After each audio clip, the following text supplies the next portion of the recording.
Tech Kanto 哇，呢套戲真係大爆冷門。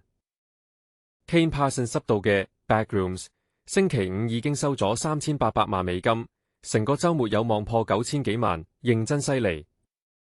呢個成績真係估佢唔到，認證大爆冷門。Welcome to Night Vale， 主持都有科技煩惱。Cecil Baldwin 做過 Gravity Falls 演出同紀錄片旁白，佢最近就分享咗對科技嘢嘅不滿，睇下佢講啲咩。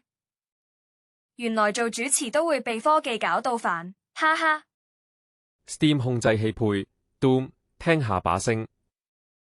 新款 Steam 控制器嘅嗡鳴聲配合 Doom， 成個體驗真係好正，中意打機嘅你千祈唔好錯過。呢個組合真係 hardcore 玩家嘅福音。藍眼月網暗示有新 Beats 推出。